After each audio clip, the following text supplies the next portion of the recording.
جھوٹ بول کے جو ہم پیسے کما کے آتے ہیں وہ حرام ہے، وہ حلال نہیں ہے۔ وہ کھا کے، وہ پہن کے اگر میں بیت اللہ ہی چلا جاؤں نا، کچھ نہیں ہونے والا۔ جب تک میرے اندر حرام کھڑا ہے نا، کچھ نہیں ہونے والا۔ آپ خود اندازہ لگیں کہ اب ہمارے معاشرے کا کیا حال ہے۔ یہ کیا وجہ ہے؟ نمازیں پڑھتے ہیں پھر بھی ہمارے حالات بہتر نہیں ہوتے، ہم اعتکاف بیٹھتے ہیں پھر بھی کچھ نہیں ہوتا، ہم روزے رکھتے ہیں پھر بھی کچھ نہیں ہوتا، ہماری پریشانیاں گھر کی ویسی ہیں، ہمارے گھر کے معاملات مصیبتیں ویسی کی ویسی کھڑی ہیں۔ ہم نے کبھی اکیلے اور تنہا بیٹھ کے یہ نہیں دیکھا ہے میں جو بزنس کر رہا ہوں، میں جو کاروبار کر رہا ہوں، کہیں میں اپنے اس کاروبار لین دین میں جھوٹ کا سہارا تو نہیں لیا، اپنی حلال کی کمائی، اپنی حلال کی روزی کو حرام تو نہیں بنا رہا۔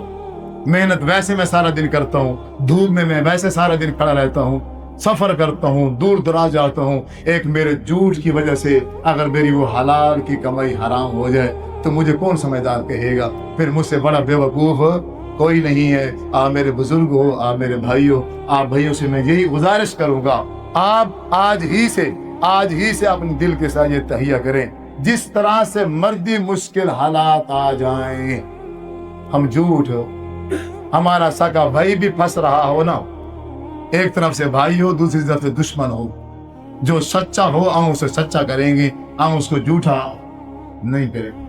ہماری والدہ صاحبہ تھی، فوت ہو گئی، اللہ تعالیٰ ان کی مغفرت فرمائے۔ ان کی ایک گائے تھی، گردن میں ان کو ایک بیماری تھی، کوڑا وغیرہ نکلا تھا، وہ خراب ہو گیا تھا، پھیل گیا تھا، پھر ٹھیک ہو گیا، اوپر سے چمڑا آ گیا۔ کسائی کو نظر نہیں آتا۔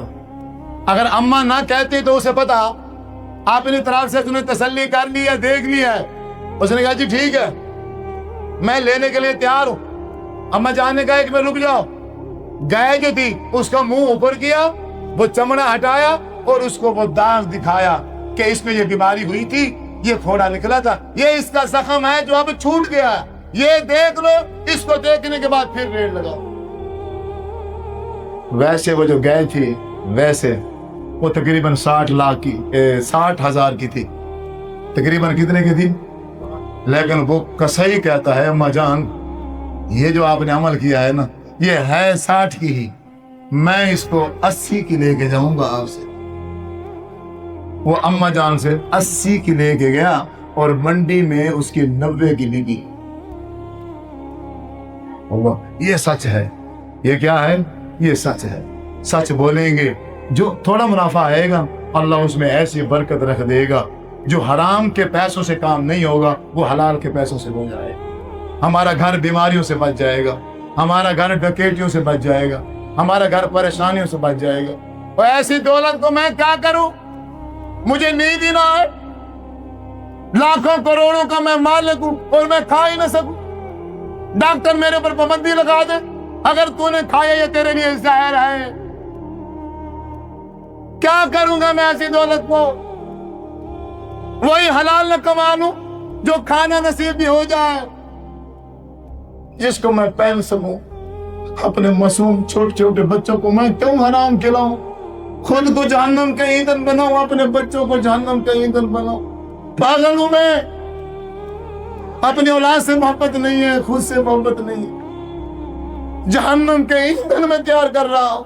اور جنہیں میں حرام کھلاؤں گا، جن کا وجود، خون، گوشت، سب کچھ حرام کی دولت سے پالا ہوا ہے، وہاں کیا فرق پڑے گا؟ ساری رات اس کے اوپر سبینہ پڑھتے رہو، کچھ نہیں ہونے والا ہے۔ یہ پورا وجود حرام کا تیار ہوا ہے۔ اب بھائیوں میرے، اب سمجھو، یہی رک جاؤ، یہی بس کر دو، بس آج معافی مانگو، توبہ کر لو۔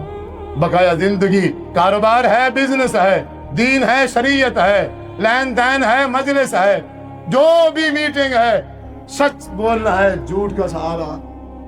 جو آپ میں سے میرا بھائی سچ کو اپنائے گا، یہ سچ اس کو نیکی کی طرف لے جائے گا، اور نیکی انسان کو جنت کی طرف لے جائے گی، اور جو جھوٹ کا سہارا لے گا، جھوٹ گناہ کی طرف لے جائے گا، اور گناہ انسان کو جہنم کی طرف لے جائے گا۔ اللہ تعالیٰ سے دعا ہے اللہ رب العزت ہم سب کو عمل کرنے کی توفیق عطا فرمائے۔ وآخر دعوانا الحمدللہ رب العالمین۔